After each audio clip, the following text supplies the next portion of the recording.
प्रस्तुत है कृषि एवं किसान कल्याण मंत्रालय भारत सरकार द्वारा प्रायोजित कार्यक्रम किसान की बात।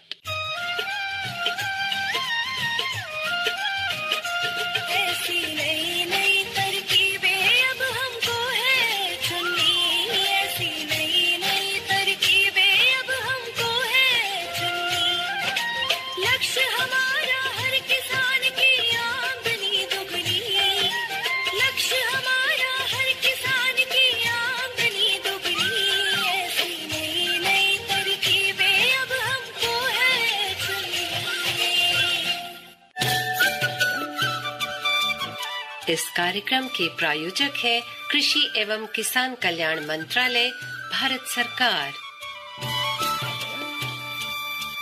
प्रधानमंत्री किसान मान धन योजना। मिलेगा पेंशन का सहारा, कृषक ना होगा बेसहारा, जुड़ेगा खुशियों से नाता, कटेगा सुख से बुढ़ापा, सुरक्षित होगा अन्नदाता, सुरक्षित होगा अन्नदाता। प्रधानमंत्री किसान मान धन योजना से लघु सीमांत किसानों का भविष्य होगा सुरक्षित और 60 वर्ष की आयु से 3,000 रूपए मासिक पेंशन होगी सुनिश्चित। 55 रूपए से 200 रूपए की मासिक किश्त देकर प्रवेश कर सकते हैं। 18 से 40 वर्ष तक के किसान इस अंशदायक योजना में सरकार देगी बराबर का योगदान। सभी किसान भाई बहन इस योजना के लाभ के लिए जन सेवा केंद्र में जाएं और अपना निःशुल्क नामांकन कराएं। प्रधानमंत्री किसान मान धन योजना, अन्नदाता के परिश्रम को संबल, पेंशन से सुरक्षित उनका कर। कृषि एवं किसान कल्याण मंत्रालय, भारत सरकार द्वारा जनहित में जारी। 100.1 मेगाहर्ट्ज पर आकाशवाणी का FM गोल्ड चैनल सुन रहे हैं आप और कार्यक्रम शुरू हो चुका है आप सभी का मनपसंद किसान की बात। और कार्यक्रम किसान की बात में आज मैं हूं आपके साथ कोमल भारती और मैं निरंकार दत्त वशिष्ठ। आप सभी को नमस्कार जी। और निरंकार, आज के हमारे कार्यक्रम का विषय रहेगा बिल्कुल मौसम के हिसाब से ही हमारा विषय है, फलदार वृक्षों का रोपण। और हम जानते हैं कोमल, वैसे तो वृक्षों का बहुत महत्वपूर्ण स्थान है हमारी जिंदगी में, लेकिन जब फलदार वृक्षों की बात होती है तो ये तो आम के आम और गुठलियों के दाम हमें छाया भी देते हैं, दूसरी चीजें भी देते हैं और उसके साथ इनसे हमें फल भी प्राप्त होते हैं। बिल्कुल। और मौसम जो है करवट बदल चुका है, पूरे देश में मानसून आ चुका है, तो ऐसे में ये जो मौसम है फलदार वृक्षों के रोपण के लिए बहुत ही अच्छा है। तो इसी विषय पर आज हमारी बातचीत होगी हमारे विशेषज्ञ से, जो कि हमारे स्टूडियो में मौजूद है, डॉक्टर राधा मोहन शर्मा, जो कि प्रधान वैज्ञानिक है फल विज्ञान संभाग, भारतीय कृषि अनुसंधान, पूसा, नई दिल्ली से। और इनसे अपने सवालों का जवाब पाने के लिए हमारे श्रोता सीधे फोन कर सकते हैं। इसके लिए हमारे नंबर हैं 011-2342-1081 यानी 2342-1081 और दूसरा नंबर है 011-2342-1608 यानी 2342-1608। और जो व्हाट्सएप के माध्यम से अगर आप हमसे जुड़ना चाहते हैं तो हमारे व्हाट्सएप नंबर पर आप मैसेज कर सकते हैं, जो कि है 9868868753। नंबर एक बार फिर से नोट कर लीजिए, 9868868753। और कोमल, हमारे जो श्रोता भाई हैं वो तैयार रहें इस विषय के बारे में, जो भी उनकी समस्याएं उन्हें लेकर। लेकिन उससे पहले कुछ हमारे प्रोग्राम हैं, उनके बारे में हम भाइयों को जानकारी देना चाहेंगे। जी हाँ, बिल्कुल। जैसा कि समय समय पर मंत्रालय द्वारा, सरकार द्वारा कुछ कार्यक्रम आयोजित करते रहते हैं और इन दिनों जो है कृषि एवं किसान कल्याण मंत्रालय द्वारा 7 जुलाई और 8 जुलाई 2023 को नास कॉम्प्लेक्स, पूसा, नई दिल्ली में कृषि पर 2 दिवसीय चिंतन शिविर का आयोजन किया गया। और कृषि पर चिंतन शिविर में सभी को संबोधित करते हुए केंद्रीय कृषि एवं किसान कल्याण मंत्री श्री नरेंद्र सिंह तोमर जी ने कहा, जो लैब में है वो लैंड तक पहुंचे, इस पर हम गंभीरता से काम करेंगे। इस मामले में क्या किया जाए, ये चिंतन शिविर में से निकलना चाहिए। दूसरा, कृषि का क्षेत्र अर्थव्यवस्था का महत्वपूर्ण क्षेत्र है। उत्पादन खाद्यान्न का हो, बागवानी का हो, दलहन का हो, तिलहन का हो, उसमें जो प्रगति है वो निश्चित रूप से प्रशंसा के योग्य है। कृषि की अर्थव्यवस्था हमारे देश की महत्वपूर्ण अर्थव्यवस्था है, चाहे ग्रोथ में उसका कम योगदान हो। कृषि का जीडीपी में योगदान भी कम नहीं हुआ और कृषि की अर्थव्यवस्था की मजबूती ने कोविड से हमको पार कर दिया। हम अपने देश को भी खिला सके और दुनिया में भी लोगों की मदद करके शोहरत पा सके। तो कृषि की अर्थव्यवस्था का निश्चित रूप से हमारे देश में महत्वपूर्ण स्थान है। अब इस अर्थव्यवस्था को और मजबूत बनाना, इसके लिए हम सब लोगों की भूमिका है। जब हम चिंतन शिविर में बैठे हैं तो स्वाभाविक रूप से हमारे मन में विचार आता है कि माइक्रो इरिगेशन नीचे तक कैसे पहुंचे, सरकार की कोई योजना और ट्रांसपेरेंट कैसे हो, जनता के लिए और हमारे कामकाज में सरलता कैसे आए। ये तो होनी ही चाहिए। आज हम ऐसे प्लेटफॉर्म पर खड़े हुए हैं कि दुनिया को भी सिखा सकने की ताकत भारत अपने आप में रखता है। दुनिया भी इस अपेक्षा से भारत की ओर देख रही है, निहार रही है। जब 2047 आए और भारत विकसित भारत हो तो स्वाभाविक रूप से विकसित भारत के अनेक पैरामीटर हैं। उन सारे पैरामीटर को फुलफिल करना हमारी जिम्मेवारी है। प्रधानमंत्री उसी लक्ष्य को लेकर सरकार को आगे ले जाने का प्रयास कर रहे हैं। लेकिन जब हम कृषि के क्षेत्र में काम करने वाले महानुभाव बैठे हैं तो जहाज बढ़ेगा, ट्रेन बढ़ेगी, रुपया बढ़ेगा, पैसा बढ़ेगा, रोजगार बढ़ेगा, टेक्नोलॉजी बढ़ेगी, सब कुछ बढ़ेगा। लेकिन इस अमृत काल में कृषि में क्या क्या बढ़ेगा और 2047 में हम कहाँ खड़े होंगे, 2047 के लिए हमको कितना सज्ज होना पड़ेगा, उसे टेक्नोलॉजी में कहाँ तक उपयोग करना पड़ेगा, हमारी उत्पादन क्षमता क्या होगी, उत्पादकता क्या होगी, हमारी फसलों के प्रकार क्या होंगे, ये सब भी सोचना और उसके बाद इस सोच को किसान के साथ मिलाना। फर्टिलाइजर का उपयोग करने की, पानी का उपयोग करने की, वो मनुष्य के शरीर के लिए भी नुकसानदेह है और खर्चे की दृष्टि से भी नुकसानदेह है। हमारी एजुकेशन का 25 साल में स्तर क्या होएगा, क्या पूसा संस्थान को हम इंटरनेशनल संस्थान बनाने की बात कहते हैं तो हम कितने दिनों में उसे बना सकेंगे, उस समय अनुसंधान की क्या चुनौती होगी। तो उस सारी चुनौती का आकलन करके उस पर आज से काम करने की आवश्यकता है। स्वाभाविक रूप से हमेशा जब भी किसान की प्रशंसा करता हूं तो कृषि को यहां तक पहुंचाने में वैज्ञानिकों के योगदान की भी बराबरी में ही प्रशंसा करता हूं। तो ऐसी कई चुनौतियां हम सबके सामने हैं जिनको निश्चित रूप से हमें चिन्हित करके और लक्ष्यावधि में आगे बढ़ने की जरूरत है। ये चिंतन शिविर इसलिए भी उपयोगी है कि सामान्यतः किसी भी डिवीजन में काम करने वाला डायरेक्टर वो अपना सुझाव अपने डिवीजन के अतिरिक्त कृषि सचिव को दे सके, ऐसा अवसर ही उसके पास नहीं होता। न कृषि सचिव को उतना समय होता है और ना ही प्रोटोकॉल के अंतर्गत वो कोई अपने विषय के अतिरिक्त जाकर बातचीत कर सकता है। लेकिन हम ऐसा न माने कि कोई कर्मचारी छोटे स्केल का होगा लेकिन उस पर उच्च गुणवत्ता का सुझाव ना हो सकता है वो हमसे अच्छा सोच सकता है। आईसीआर में यहाँ बैठे हुए साइंटिस्ट से बहुत अच्छा सोचने वाला कोई केबीके में बैठा हुआ साइंटिस्ट हो सकता है। तो इस शिविर में मेरा आग्रह है सभी मित्रों से, वो किसी भी स्तर के हों, किसी भी डिवीजन में काम करते हों, आपके मन में कोई भी अच्छा सुझाव है यहाँ अपने अधिकारियों के सामने बेबाक तरीके से अपनी बात रखना चाहिए, चाहे वो आपके काम के क्षेत्र के अंतर्गत आता हो चाहे उसके बाहर आता हो। मंत्रालय और हमारा मिशन आपके सुझाव से आगे बढ़े, इसके लिए यह उपयुक्त मंच है और इसीलिए इसकी आयोजना की गई है। हमारे डेयर सचिव और कृषि सचिव दोनों ने मिलकर सभी लोगों के साथ एक अच्छी आयोजना की है और मैं समझता हूँ कि विभिन्न सत्रों में विभिन्न विषयों पर हम विचार करने वाले हैं और मुझे लगता है कि आने वाला कल कृषि के लिए कैसा हो और उसमें हमारी भूमिका कैसी हो, इस बात से ओतप्रोत होकर आप विचार विमर्श करेंगे और जो निष्कर्ष आएंगे वो निश्चित रूप से कृषि को भी आगे बढ़ाएंगे और देश को भी आगे बढ़ाएंगे। आप सबको बहुत शुभेच्छा, धन्यवाद।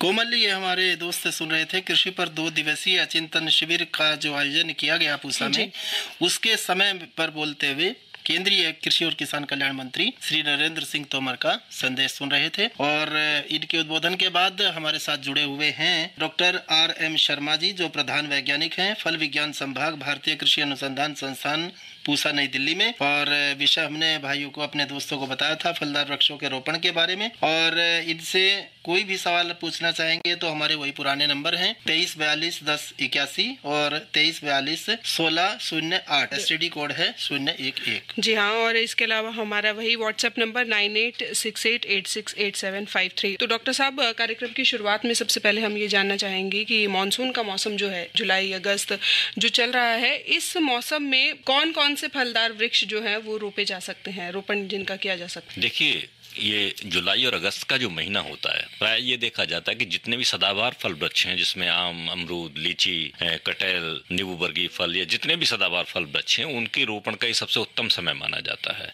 हालांकि नए बागों का रोपण हम बसंत ऋतु में भी कर सकते हैं, फरवरी मार्च में, लेकिन मार्च के उपरांत तापमान इतना ज्यादा बढ़ने लगता है कि उस वक्त आपको बहुत ज्यादा केयर करनी पड़ती है। अगर आप समय से पानी नहीं दे पाए, क्योंकि अप्रैल मई जून तक तापमान बढ़ता है, तो आपको बहुत ज्यादा केयर करनी पड़ती है और पौधों की जो मृत्यु दर है वो बढ़ जाती है। अब लेकिन इस समय जो लगाए जाएंगे वो ज्यादा चल पाएंगे। इस वक्त अगर जो है थोड़ा सा कम केयर भी हम उनकी करेंगे, क्योंकि पर्याप्त नमी वातावरण में भी है और जमीन में भी है, जी। तो इसलिए हम ये 2 महीने मानते हैं कि जितने भी सदाबहार फल वृक्ष हैं, पहाड़ी फलों को अगर छोड़ दें तो उनके लगाने का सबसे उचित समय है। ठीक है। और लेकिन जो भी किसान हमारे लगाना चाहते हैं बाग, वो इसकी योजना किस तरह से बनाएं? देखिए, ये बहुत आवश्यक बात है, क्योंकि जब हम योजना बनाते हैं तो एक श्रोता फोन लाइन पर जुड़ गए हैं। बिल्कुल। हेलो। हाँ जी, नमस्कार, क्या नाम है आपका और कहाँ से बोल रहे हैं? मैं नैनीताल से बोल रहा हूँ। मेरा नाम गिरीश थुवाल है सर। किसान की बातचीत होती है FM गोल्ड पर, और साप्ताहिक रूप से रोज ही एक कार्यक्रम होता है, अलग अलग विषयों पर बातचीत होती है, बहुत अच्छी बात है। पर आपसे मैं कहना चाहूँगा महोदय, अभी जैसे आपने बताया कि 7-8 जुलाई को एक चिंतन शिविर पूसा राष्ट्रीय कृषि अनुसंधान संस्थान में रखा गया जी। मेरा निवेदन है महोदय आपसे, इस तरह के चिंतन शिविर अगर किसान के खेत में जाकर लगेंगे ना, तो उन चिंतन शिविरों का काफी फायदा किसान को होगा। अगर आप रेडियो के एयर कंडीशनर स्टूडियो में या किसी संस्थान के एयर कंडीशनर रूम में बैठ के कोई चिंतन शिविर आयोजित करेंगे, तो मैं समझता हूँ उसका फायदा किसानों को नहीं मिल पाएगा। कृषि किसान मंत्रालय के माध्यम से आप इतनी योजनाएं बताते हैं, पर मुझे नहीं लगता कि हमारे आसपास दूर दराज के किसानों को कोई योजना मिल पा रही। हाँ, देखिए, जो आप कह रहे हैं कि फील्ड में जा करके भी होना चाहिए, तो पूसा संस्थान की तरफ से ऐसे बहुत सारे कार्यक्रम चलाए जा रहे हैं, तो और विस्तार से तो डॉक्टर साहब बता पाएंगे। हाँ, देखिए, ऐसा है कि यहाँ जो चिंतन शिविर लगता है उसका स्तर एक अलग होता है, और यहाँ से जो पॉलिसीज हम बनाते हैं किसानों के लिए, वो आपके कृषि विज्ञान केंद्र, स्टेट डिपार्टमेंट ऑफ हॉर्टिकल्चर और जो भी आपके लोकल अधिकारी होते हैं, उन तक जो योजनाएं उनको जो बताई जाती हैं, उनके लिए चिंतन शिविर होता है। क्योंकि किसान का सीधा संबंध अपने नजदीकी अधिकारी और कृषि विज्ञान केंद्र, हर जिले में कृषि विज्ञान केंद्र, जहाँ जाके आप संपर्क कर सकते हैं। जो योजनाएं हैं आपकी, आप डिस्ट्रिक्ट हॉर्टिकल्चर ऑफिसर से बात कर सकते हैं, डिस्ट्रिक्ट एग्रीकल्चर ऑफिसर से आप बात करें, जो भी योजनाएं आपके लिए हैं वो आप वहां से पता कर सकते हैं। वो योजना के लिए शिविर होते हैं और फिर उनका क्रियान्वयन जो है वो अनेक संस्थानों के माध्यम से किया जा रहा है और फील्ड पे जाके किया जा रहा है सरकार। हाँ, इसके अलावा आप फोन पर भी संपर्क कर सकते हैं, आप हमारे संस्थान आ सकते हैं अगर आपकी कोई समस्या है। तो उम्मीद करते हैं कि अपने सवाल के जवाब के संबंध में थोड़े से संतुष्ट जरूर हुए होंगे हमारे सुनने वाले। लेकिन हमारा आज का कार्यक्रम का विषय है फलदार वृक्षों का रोपण। इस विषय से संबंधित यदि कोई भी जिज्ञासा आप सभी के मन में है तो आप सीधे हमारे स्टूडियो में फोन कर सकते हैं और डॉक्टर साहब से बातचीत कर सकते हैं। डॉक्टर साहब, हम बात कर रहे थे योजना के बारे में। देखिए, योजना इसलिए आवश्यक है कि जब भी हम, जो बाग का काम होता है, ये बड़ा लंबा व्यवसाय है, बहुत कई साल, 40-50 साल तक चलने वाला व्यवसाय है। तो इसमें अगर शुरुआत में कोई गलती हो जाए, मान लीजिए आपका पानी में नमक है, तो वहां आप अंगूर नहीं लगा सकते, वहां आप आम नहीं लगा सकते। जितनी भी ऐसी फसलें हैं जो नहीं सर्वाइव कर पाती नमक को, तो पानी की टेस्टिंग बहुत आवश्यक है। जमीन कहीं ऐसी तो नहीं कि उसमें नीचे बहुत ककरीली जमीन हो, तो हमें ये देखना पड़ेगा कितनी गहराई पे, अगर कंकड़ पत्थर है तो कितनी गहराई पे है। तो मिट्टी की जांच, पानी की जांच, इन सारी चीजों की जांच होना बहुत आवश्यक है, ताकि उसके अनुसार आप जो है, अगर गड्ढे की मिट्टी को थोड़ा सा परिवर्तित करना है तो आप उसको कर सकते हैं। इसलिए योजना की बहुत आवश्यकता होती है, और जिसको हम कहते हैं गृह कार्य, होमवर्क जो एक होता है, होमवर्क हमारा जो है बहुत आवश्यक है। अगर हम सीधे ही पौधा ले आते हैं बगैर ये सोचे समझे कि प्रजाति हमारे यहाँ के लिए है कि नहीं है, इस फल को हम यहाँ लगा सकते हैं कि नहीं लगा सकते। तो ये सारी चीजें योजनाओं में आती हैं। फिर उसको किस विधि से लगाना है, कहाँ पे आपकी जमीन है, वो जमीन जो है रोड से कितनी दूर है, उसी तरह का फल का चुनाव हम वहाँ पे करें, वहाँ लेबर की उपलब्धता है कि नहीं है। क्योंकि बहुत सारी बातें ऐसी देखी गई हैं कि हमारे किसान भाई पैसा तो है, उन्होंने स्ट्रॉबेरी लगा दी, 1 हेक्टेयर में लगा दी, पता चला उनको लेबर नहीं मिली तोड़ाई के लिए। तो ऐसी दशाओं में बहुत बड़ा नुकसान हो जाता है हमारे किसानों को। तो इसलिए योजना बहुत आवश्यक। अच्छा, ये जो जिक्र आपने किया कि पानी और मिट्टी की जांच करा करके हमें लगाना चाहिए, जहाँ कई क्षेत्र ऐसे हैं जहाँ पर क्षारीय मिट्टी है, कहीं पर अल्कलाइन मिट्टी है, तो थोड़ा ये भी बता पाएंगे कि किस तरह की मिट्टी में कौन कौन से फल चल जाते हैं? देखिए, ऐसा है, जनरली जो सबसे अच्छी मिट्टी मानी जाती है बलुई दोमट मिट्टी मानी जाती है। डॉक्टर साहब, एक श्रोता लाइन पे आ गए। हेलो जी, मैं बब्बन यादव बोल रहा हूँ। हमें आम के बाग लगाने हैं। 1 बीघा खेत है, उसमें कितने पेड़ आ सकते हैं? और बाग कटी हुई है, 2-3 महीने पहले बाग कटवा दिया गया था पेड़। एक बात तो आप ये करें कि जो उसकी ठूंठ है, उसकी जड़ के ठूंठ है, वो पूरी तरह से वहां से आपको निकाल देने चाहिए। क्योंकि अगर उनकी पुरानी लकड़ी में कोई बीमारी या कीड़ा लगा है तो वो क्या है कि जो आप नया बाग लगाएंगे उसमें भी आप नुकसान करेगा नए पौधों। क्योंकि बहुत सारे कीड़े ऐसे हैं जो पुरानी लकड़ी से अपना जीवन यापन शुरू करते हैं। तो उस बाग के आसपास कोई लकड़ी नहीं होनी चाहिए पुरानी, और बेहतर होगा कि अगर आप उसमें से जो ठूंठ रह गए हैं जड़ों के, उनको भी आप निकाल दें। और ये समय है, मैं समझ नहीं पाया कि आप किस क्षेत्र से बोल रहे हैं, अन्यथा मैं आपको प्रजाति भी बताता। तो ये आप उसमें बिल्कुल लगा सकते हैं अभी, और लेकिन इस चीज का ध्यान रखें कि उसके आसपास या उसमें अंदर पुरानी लकड़ी नहीं होनी चाहिए, जिसको आप निकाल दें। और अच्छी तरह गड्ढे खोद के वहां पर पर्याप्त खाद की मात्रा में लाकर अगर आप बाग लगाएंगे तो वो बाग आपका बहुत अच्छा चलेगा। ये पूछ रहे थे कि 1 बीघे में करीब कितने आम के पेड़ लग जाएंगे? देखिए, ये निर्भर करता है कि कौन सी प्रजाति आप लगा रहे हैं। जैसे पूछा कि हमारी प्रजातियां हम 6 मीटर बाई 6 मीटर पे लगाते हैं, तो 10 से 12 या 14 पौधे आप उसमें लगा सकते हैं, और इससे ज्यादा भी लग सकते हैं, क्योंकि निर्भर करता है कि आपकी डेंसिटी कितनी है, किस विधि से लगा रहे हैं और कौन सी किस्म लगा रहे हैं। अगर 10 बाई 10 पे लगाएंगे तो 12-14 लग जाएंगे, और 6 बाई 6 पे लगाते हैं तो और उससे ज्यादा थोड़े लग सकते हैं। तो ये आप पे निर्भर करता है। तो हम मिट्टी की बात कर रहे थे, किस मिट्टी में? देखिए, जो सबसे उत्तम मिट्टी मानी जाती है वो बलुई दोमट मिट्टी मानी जाती है, जिसका पीएच मान जो है 5.5 से 6.5 के बीच होना चाहिए। इस पीएच मान पर सबसे ज्यादा जो है खाद्य तत्व उपलब्ध रहते हैं पौधे के। तो इससे अगर पीएच मान ज्यादा भी है तो आप उसमें अच्छी सड़ी गोबर की बढ़िया खाद आप मिला सकते हैं, और इस तरह से अपने गड्ढे की मिट्टी को एक कंडीशनर बना सकते हैं कि मान लो मिट्टी बहुत भारी है, धान की मिट्टी है, तो उसमें आप रेतीली मिट्टी मिला सकते हैं। थोड़ी सी मिट्टी रेतीली है तो उसमें भारी मिट्टी मिला सकते हैं, और गोबर की मात्रा जितनी आप ज्यादा रखेंगे उतना ही पीएच मान जो है उसका एक जगह रहेगा, स्टेबल रहेगा। तो इस तरह से सैलिनिटी, खास करके जो ईसी जिसको हम कहते हैं इलेक्ट्रिकल कंडक्टिविटी, उसका विशेष ख्याल रखें, क्योंकि ईसी प्रभावित होती है नमक से।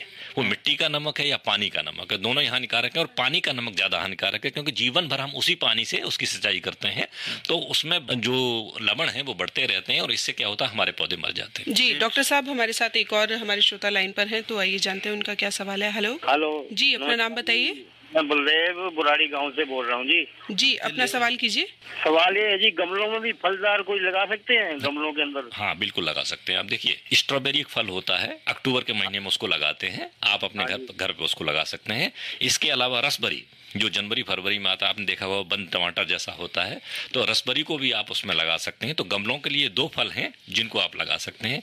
शौकिया तौर पर अगर आप लगाना चाहें तो नींबू वगैरह भी आप लगा सकते हैं, लेकिन वो 2-3-4 साल से ज्यादा उसमें नहीं चलता। और उसके लिए बड़े गमले की भी हाँ, फिर उसके लिए गमले की जरूरत बड़ी होती है, क्योंकि मिट्टी का माध्यम सीमित है गमले में, तो जल्दी गर्म होता है, जल्दी ठंडा होता है, तो उससे पौधे की स्वास्थ्य पर प्रतिकूल प्रभाव पड़ता है। जी, और डॉक्टर साहब से बातचीत चलती रहेगी निरंकार, लेकिन कार्यक्रम के और भी बहुत सारे जानकारियां और होती हैं, तो चलिए अपने श्रोताओं को सुनवाते हैं एक और जानकारी।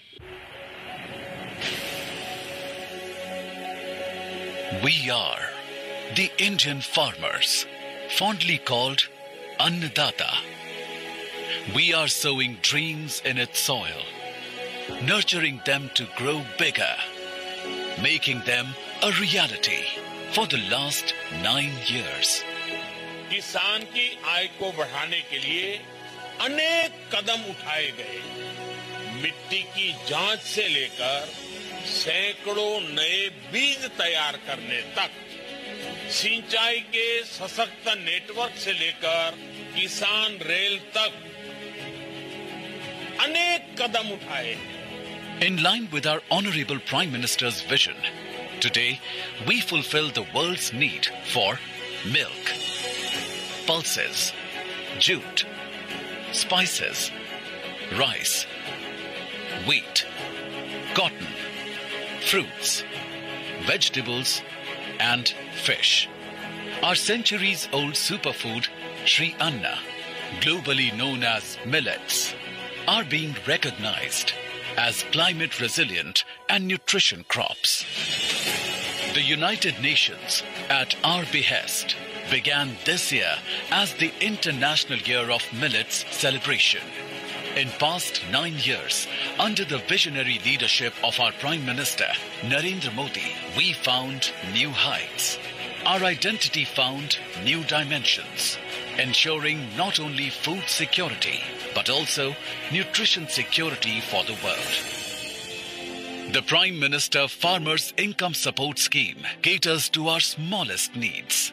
It makes our victory loom in our fields. The Prime Minister Crop Insurance Scheme is a trusted friend who never leaves us hanging and keeps us going through every thick and thin. The Prime Minister Agriculture Irrigation Scheme taught us that no land is barren. One who dares to blossom can be stopped by none. The Soil Health Cards analyzes our soil, so we sow what's beneficial and reap without much toil. Electronic National Agriculture Market, that is ENAM, takes our produce beyond boundaries.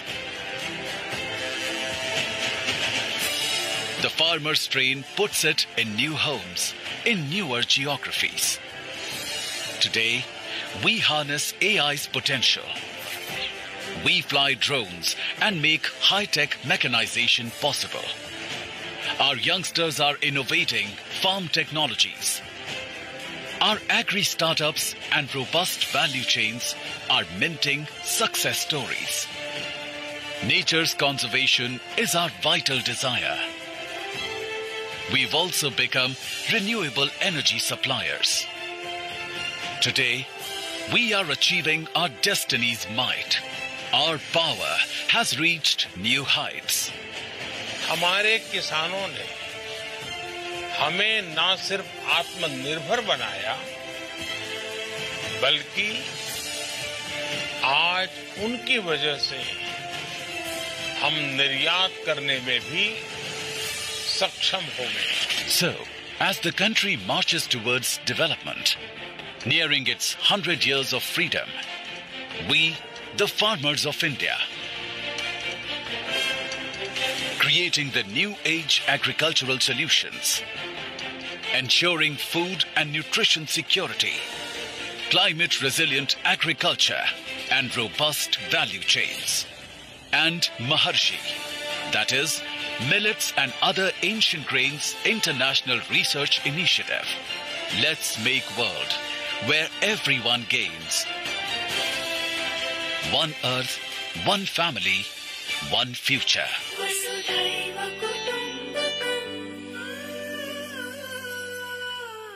Doctor Anand Sharma ji, आपका एक बार फिर स्वागत है. हम बात जारी रखते हैं. आप बता रहे थे मिट्टी के बारे में और पानी के बारे में, उनकी परिस्थिति, किस परिस्थिति में अच्छे पौधे चलते हैं. मैंने जैसा कहा कि बाग एक लंबा व्यवसाय है और अगर आप शुरुआती गलती करते हैं तो फिर आप उसको दूर नहीं कर सकते, क्योंकि जब एक बार पौधा लग जाता है तो इसलिए किसान भाइयों को ये कहना चाहूंगा कि जो पौधा आप खरीदते हैं, एक तो ये है कि पौधा आपका 1 साल से ज्यादा बड़ा नहीं होना चाहिए. ये सबसे आवश्यक बात है. हमारे किसान भाई सोचते हैं कि अगर मैं बहुत बड़ा पौधा ले लूंगा तो जल्दी फल आ जाएंगे. ऐसा नहीं होता, क्योंकि पौधा जितना बड़ा होगा उसकी जड़ें उतनी ही खराब हो चुकी होंगी, क्योंकि नर्सरी में ज्यादा देर तक पौधा नहीं रखा जाता. मतलब छोटा पौधा ज्यादा अच्छा चलता है. बिल्कुल बिल्कुल, क्योंकि अगर आप नर्सरी से 2 साल के बाद उठाते हैं तो उसकी जड़ें जो है सिकुड़ जाती हैं या ऊपर को चलने लगती हैं. तो ऐसे पौधे की जो जीवन क्षमता है वो कम रहेगी, वो कम दिनों तक जिएगा और उसका उत्पादन भी कम रहेगा. ध्यान रखें कि 1 साल से ज्यादा पुराना पौधा ना हो, पौधा स्वस्थ हो, उसी प्रजाति का हो जो प्रजाति आपके क्षेत्र के लिए, जिसकी संस्तुति की गई. कि तो इसके लिए कहाँ से वो पौधा लें? पौधा जो हमें खरीदना है, बेहतर है कि आप कृषि विज्ञान केंद्रास हैं, सरकारी स्टेट एग्रीकल्चर यूनिवर्सिटीज हैं, ICR के संस्थान हैं, और या प्रमाणित नर्सरी जो है, भारत सरकार ने कुछ प्राइवेट नर्सरी को भी प्रमाणित कर रखा है जी। तो ऐसी नर्सरीज से, जो सरकारी सिस्टम से जुड़ी हुई नर्सरीज हैं, उन नर्सरी से ही आप पौधा खरीदें और उसी प्रजाति का खरीदें जो आपके क्षेत्र के लिए ठीक है। डॉक्टर साहब, एक श्रोता लाइन पर हैं। बिल्कुल। हेलो। हाँ जी, मैं सूरज लाल बोल रहा हूँ, चंदर विहार से, दिल्ली से। हाँ जी। मैंने गमले में अनार के पेड़ डाल दिए थे, तो अब 1 साल के हो गए, तो वो बहुत तेजी से बढ़ रहे हैं और उसकी टाइमिंग इतनी कम हो जाती है और गमले से नीचे लटक जाती है। तो क्या करूं? देखिए, ऐसा है कि मैंने अभी थोड़ी देर पहले भी बताया कि गमलों के लिए अलग फल, ये ऐसे फल हैं कि इनको आप ज्यादा देर तक नहीं रख सकते गमले में। 1-2 साल के बाद आपको जमीन में शिफ्ट करना ही पड़ेगा। अगर आप गमले में लगाना चाहते हैं तो आप स्ट्रॉबेरी लगाएं, रसबेरी लगाएं, और इसके अलावा अगर दूसरे पौधे हैं तो उनको आप जमीन में ही लगाएं, क्योंकि अंगूर की तो अभी कटाई नहीं कर सकते। अंगूर की कटाई दिसंबर में होगी, अंगूर की छटाई, और अनार की भी। तो बेहतर है कि अगर आप इस तरह के फल लगाना चाहते हैं तो आपको, आप व्यक्तिगत संतोष के लिए ठीक है कि आप सेटिस्फाइड हैं कि हमने फल लगा लिए, लेकिन उसका कोई, अगर आप चाहें कि उससे आपको कोई फल मिल जाएगा तो वो बड़ा मुश्किल है। तो बेहतर है कि आप स्ट्रॉबेरी जैसे फल लगाएं गमले में, तो वो बेहतर होगा। तो डॉक्टर साहब, वैरायटी की जो बात कर रहे थे हम, बहुत महत्वपूर्ण है, क्योंकि कई साल बाद फिर हमें पता लगता है कि वैरायटी दूसरी है। बिल्कुल बिल्कुल। आपका जो पूसा संस्थान, आपने कृषि विज्ञान केंद्र का जिक्र किया, तो जो पूसा संस्थान है दिल्ली में, आप जहाँ पर काम करते हैं, यहाँ पर कुछ फल वृक्ष मिल सकते हैं? बिल्कुल। देखिए, हमारे यहाँ पे आम की 8 वैरायटी अब तक विकसित हो चुकी हैं और नींबू वर्गीय फलों की कई प्रजातियां हैं, तो हमारे लोग यहाँ आके अपना पौधे बुक करा के ले जा सकते हैं। जी डॉक्टर साहब, आप स्टूडियो में आए और इतनी ढेर सारी जानकारियां हमें दी, हमारे सुनने वाले श्रोताओं के इतने सारे सवालों के जवाब दिए, आपका बहुत बहुत शुक्रिया। और इस वक्त अब हमारे साथ स्टूडियो में मौजूद थे डॉक्टर राधा मोहन शर्मा, जो कि प्रधान वैज्ञानिक है फल संभाग, भारतीय कृषि अनुसंधान संस्थान, पूसा, नई दिल्ली से। और हमारे कार्यक्रम का समय जो है अब लगभग समाप्ति की ओर है निरंकार। फिलहाल आज के लिए हमें दीजिए इजाजत। आप सभी को नमस्कार। इस कार्यक्रम के प्रायोजक थे कृषि एवं किसान कल्याण मंत्रालय, भारत सरकार।